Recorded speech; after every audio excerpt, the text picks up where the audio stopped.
facilitate Senator's good work. Thank you. All right. I won't be long. We have Mr Mead and Mr Gunn. Senator Waters. Thank you very much, Chair. Thanks, folks, for coming to the table. I wanted to just kick off on the recent budget cuts. Can you confirm for me that AIMS lost, was it 7.8 million over the forwards, including 1.8 million this financial year? Are those figures correct? That's correct. How many staff will you lose as a result of that? Senator, pretty much consistent with the answer to that question at the last estimates. We don't plan to shed any staff as a result of that cut. Okay. So what programs will you have to discontinue or postpone? Two-part answer to that. The first is that in the current year, we've been able to effectively balance the loss of appropriation funding with some increased external funding, and so a lot of the staff that perhaps might have been looking at some small cuts in their research are fully employed on those. The second part of the question is that in the out years, what we do very much depends again on some major funding, lapsing programs or renewing programs, and in particular the NCRIS funding, the National Collaborative Research Infrastructure Scheme, where we play a very major role in the Integrated Marine Observing System, and in the National Environmental Science Program, which is going through renewal bids at the moment. So really I can't answer what it's going to look like in the next 3 years, because essentially the budget of AIMS will depend in part on those program results. Okay, thank you. Just coming back to your increased external funding, what level and from whom have you been able to receive that private investment? I think I'll turn to my colleague Mr Mead in that regard. Look, we work across a range of sectors, various government programs and also external. The growth in the budget this financial year is primarily in the industry sector, and again primarily in the northwest of Australia with work we're doing in the oil and gas sector. In the out years, as Mr Gunn alluded to, we forecast a budget. At this point in time, only a proportion of the out years is contracted. And so our efforts are there to retain that high level of external revenue, but we can't confirm whether or not that will be the case at this point in time. Okay, so could you perhaps take on notice just to provide me the detail of the level of the private investment? And you said it was mostly from oil and gas in the northwest.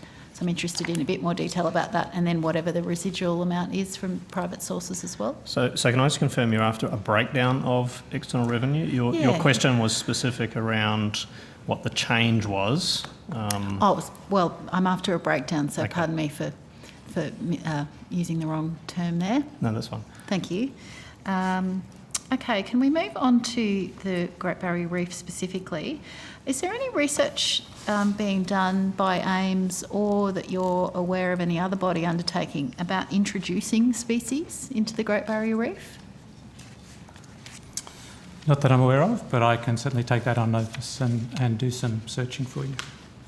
Thank you. I raised this with the departmental officials the other day, and they were aware of some research that I recall they said was being led by the Great Barrier Reef Foundation. Does that sound familiar to you or jog your memory in any way? So this may be off course, but one of the projects that AIMS collaborates on, both through the foundation and through some international collaborations, is one that's essentially called assisted evolution. Mm-hmm. And so for many years, AIMS researchers have been looking at variability in various species of coral and other organisms on the Great Barrier Reef in their ability to adapt to climate change. Mm-hmm. And so what we found is that in fact some clades of other species are actually more adaptable than others. And so one of the ideas that's being thought of around the world, not just for corals, mind you, for other species as well, is that one of the ways that we might be able to still have a Great Barrier Reef with corals and the like, if we had the type of warming that's forecast, would be to actually have pre-adapted corals reseeded back onto the reef. And so that's obviously quite fundamental research, but that's one of the areas that AIMS does work on, and the Great Barrier Reef Foundation is sponsoring some of that work. Okay, can you tell me a little bit more about that? Are they corals that are indigenous to the reef? Yes. So we're not talking about introduced genetically it's just- engineered species from other parts of the world. Okay, so they're just from different parts of the reef, so obviously the warmer parts. So it's interesting. The same species lives on inshore reefs where temperatures variability is quite high, and in summertime the temperatures go very, very high. Whereas the same species on the outer reef is less well adapted to those types of high variability and high temperatures. And it may well be that if you could move some of the clades that are warm adapted out into the outer barrier reef, if it got warmer, warms. it'd be, Okay. So can you take on notice to provide me a bit more detail about the scope of the impacts of any such introduction or relocation, or whatever the term is appropriate, and whether or not your research is also looking at the impacts that will have on the ecosystem? So I can certainly do that. Yeah. Perhaps just a footnote to my comment earlier. The lead scientist in our work is one of our star geneticists and coral biologists. Has currently got a major proposal into the Paul Allen Foundation to essentially kick this project from being a concept project into something major. So I think in terms of evaluations of impacts, yes, that's certainly part of that major proposal.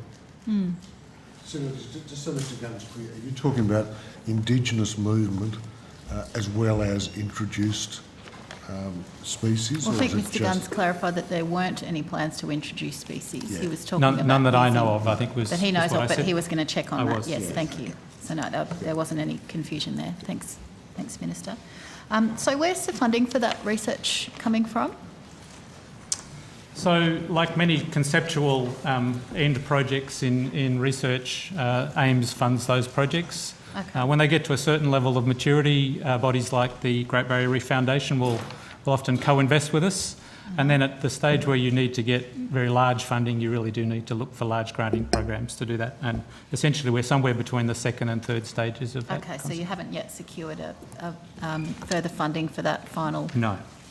And that's the assisted evolution program that we're talking about, as opposed to That's the other proposal that you've taken on notice to give me some more information about, that was seeking funds from the Allen Foundation. That's the same one. Oh, that is one It's all of the part same. of the same. Okay, right. Okay. Thank you. So can you also take on notice for me the amount of funding that AIMS had dedicated to that particular program of your Sure. meagre funds available? And are you aware whether the government is giving any either state or federal is giving any consideration to adopting and implementing that research? No, we certainly would consider this early enough stage in the development from concept to proof of concept that we wouldn't start having those conversations. Okay, all right, thank you. I'll await further detail on that, much appreciated. Just moving now to the dredge synthesis panel that I understand is a partnership with yourself and Gabrumpa.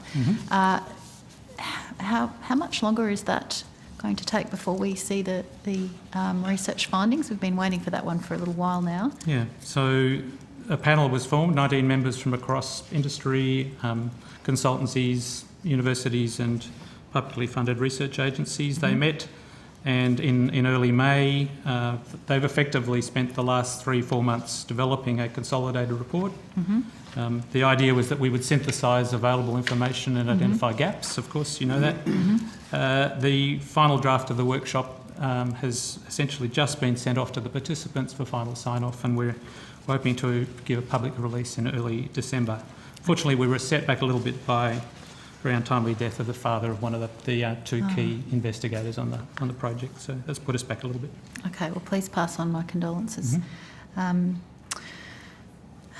So, well, look, I'll await that in early December, but in your view, from your knowledge of how that is tracking so far, is there adequate scientific certainty to hand about the impacts of dredging and dumping to have a clear picture of what it will do to the Great Barrier Reef?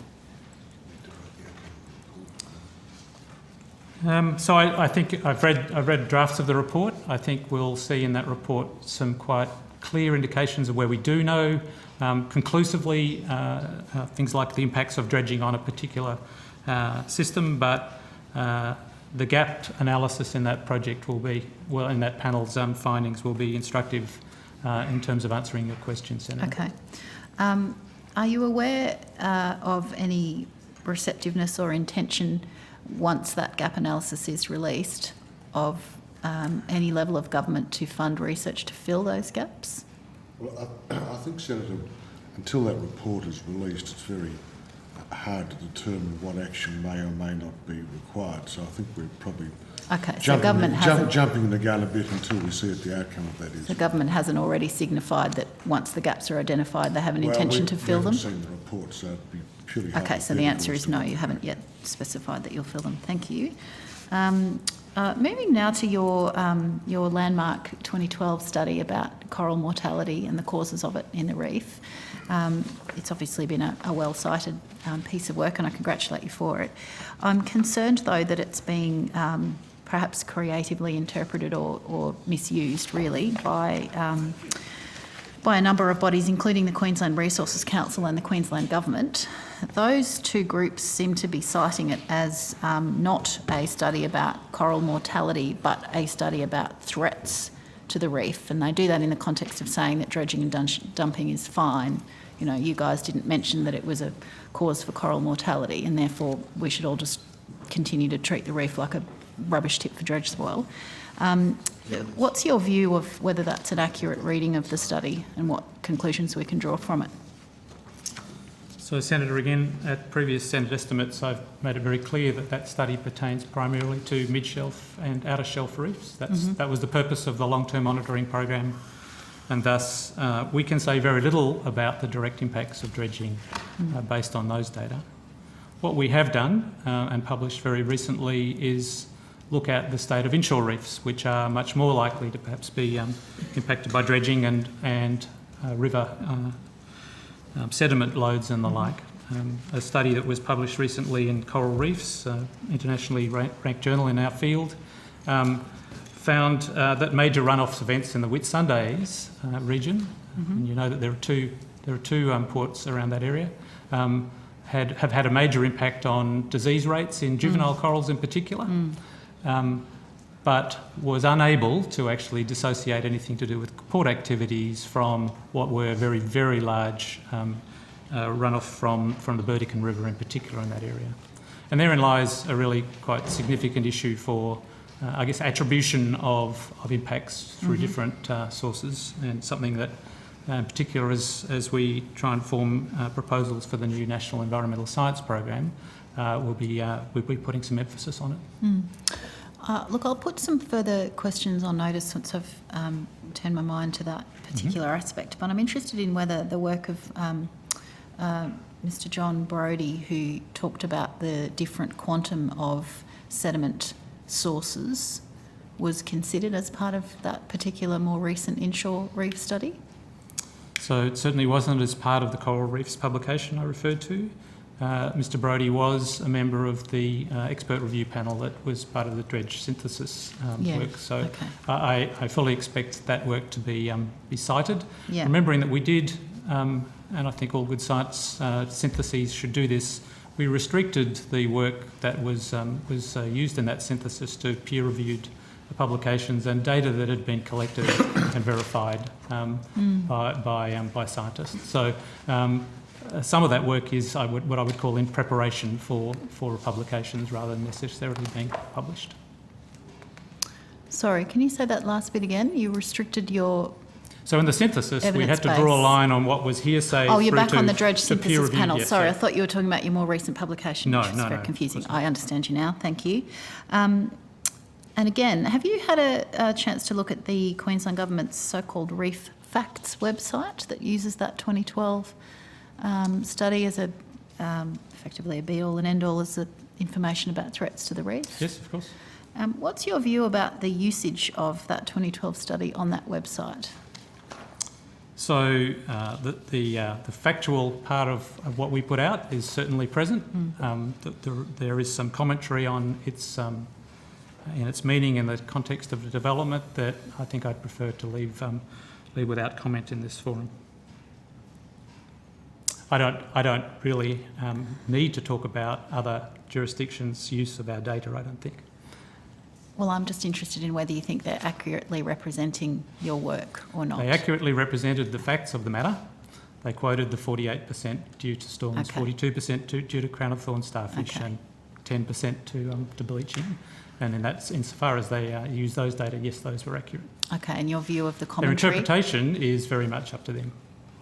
And your view of their commentary on those facts? I don't that hold a accurate? view on that sitting in Okay. this position at Senate estimates. All right. Well, I think that's Senator, all I just had. realised we're at 15 minutes and... Yes, thank you, Chair. That's perfect timing. I've just finished up my questions. Thanks for travelling perfect. all this way. Much No other appreciated.